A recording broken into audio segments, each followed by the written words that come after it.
Paano kaya kung maibalik tayo sa nakaraan? Sa isang panahong simple pa ang lahat, kung saan ang bawat kilos ay may malalim na kahulugan. Noon, ang buhay ay tila isang mahinahong agos ng ilog, kasabay ng pagsikat ng araw na nagbibigay liwanag sa ating buhay at init ng ating mga puso.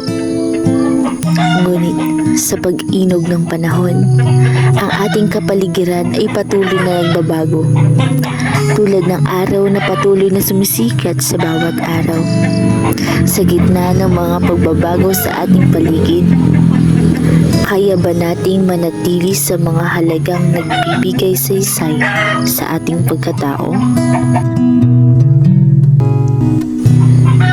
Noong araw, ang pagsusulat ay isang sining.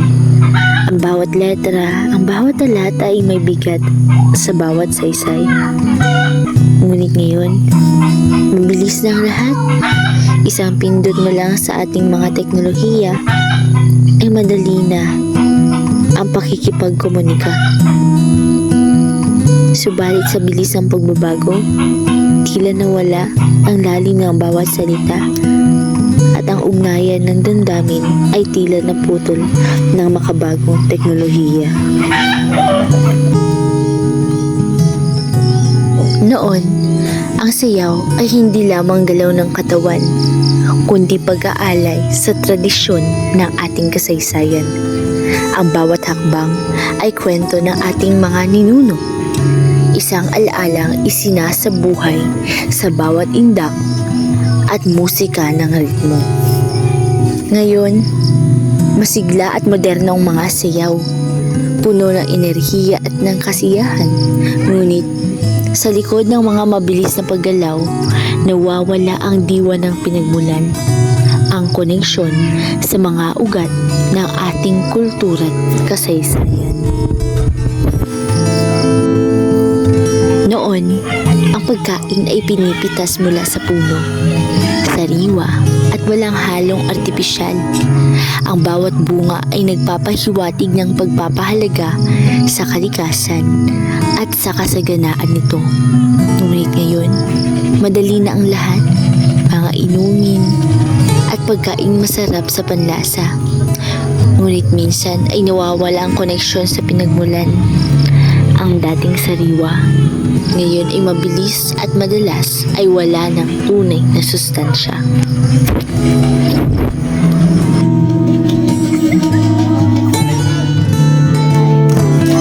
Noon, ang mga bata ay naglalaro sa labas, tumatakbo, tumatawa, at nagbubuo ng mga alaala sa ilalim ng araw. Ang bawat laro ay nagbibigay kasiyahan at pagkakataon upang maging malapit sa isa't isa. Ngunit ngayon, ang mga laro ay nasa maliit na screen sa virtual na mundo ng teknolohiya. Subalit, sa kasiyahang kanilang natatamasa ngayon sa kasalukuyan, tila may lungkot sa pagkawalay sa tunay na mundo. Noon, ang mga pahina ng aklat ay binubuklat ng may pagmamalasakit. Ang bawat leksyon ay inaaral ng mabuti, binibigyang halaga ang bawat kaalaman. Ngunit ngayon, sa mabilis na paglipat ng slides, tila nawawala ang lalim ng pag-aaral. Madali na ang pagkuha ng impormasyon, ngunit kulang sa panimdim at malalim na pagninilay. Noon, ang harana ay ginagawa sa ilalim ng liwanag ng buwan, puno ng kabahan at pag-asa. Ang bawat himig ay may dalang pag-ibig, at bawat paghihintay ng sagot ng dalaga ay tila isang walang katapusang paghahangad. Ngunit ngayon, isang simpleng mensahe lang sa chat ang nagpapasimula ng relasyon. Mabilis ang proseso, ngunit sa kabila nito, tila nawawala ang tamis at hirap ng panliligaw na noon ay sobrang pinahahalagahan.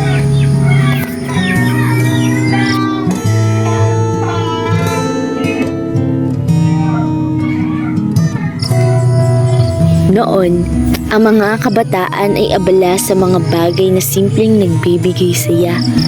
Ngunit ngayon, marami sa mga kabataan ang tila nawawala na sa landas. Noon, ang kalikasan ay simbolo ng buhay. Ngunit ngayon, maging sa ating kapwa, tila nawawala ang respeto. Sa pasilyo ng paaralan, minsang naglakad ang mga kabataang may pangarap, payapa at puno ng pag-asa. Sa lumang silid-aklatan, tinutunghayan ng mga kabataan ang mga pahayagan ng nakaraan. Nakapaloob dito ang mga babala, ang globalisasyon at ang mga epekto nito sa hinaharap. Sa kanilang mga mata, makikita ang pag-aalala sa darating na panahon. Ngayon, sa parehong silid-aklatan, isang makabagong mag-aaral ang nakakita ng isang lumang dokumento. Mga larawan ng mga dating mag-aaral. Hindi nila alam pero ang kanilang mga kamay ay hinahawakan ang kasaysayan at ang koneksyon ng nakaraan sa kasalukuyan.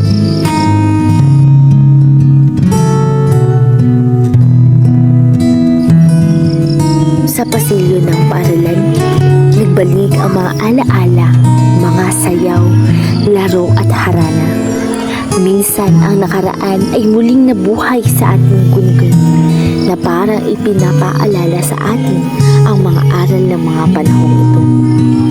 Kung maaari lamang sanang balikan ang mga payak na bagay na ito, matututunan kaya natin ang kahalagahan ng koneksyon, hindi lamang sa teknolohiya, kundi sa kalikasan, sa ating kapwa at sa ating tunay na sarili. Sa harap ng mabilis na pagbabagong dulot ng teknolohiya at modernisasyon, kaya mo bang isabuhay ang mga aral lang nakaraan habang yakap ang mga oportunidad ng kasalukuyan? Kaya't ikaw, kaibigan, lalakbay mo ba ang makabagong mundo ng globalisasyon nang walang pag-aalinlangan?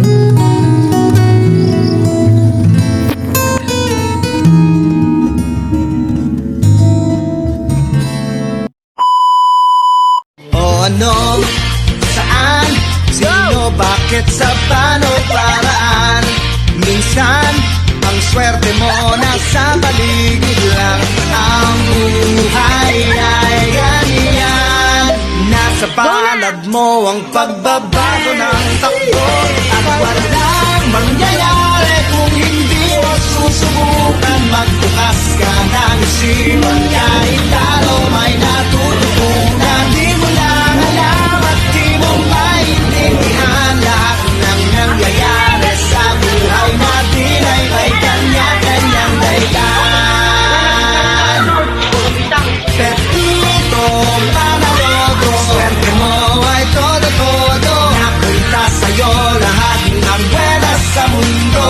At pag-ukol, puputol ang kay Pedro ay kay Pedro. Pero ang kay Pepito, tiyak panalo, yan ang tatayan ko. O ano, saan, sino, bakit, sa paano, paraan. Minsan, ang swerte mo nasa paligid lang. Ang buhay ay ganyan. Nasa palad mo ang pagbabago ng takbo. At walang mangyayari kung hindi mo susubukan. Magbukas ka ng isipan, kahit talo may natututunan. Di mo lang alam at di mo maintindihan lahat ng nangyayari sa buhay natin ay may kanya-kanyang dahilan. Mangyayari kung hindi mo susubukan. Magbukas ka ng isipan, kahit talo may natututunan. Di mo lang alam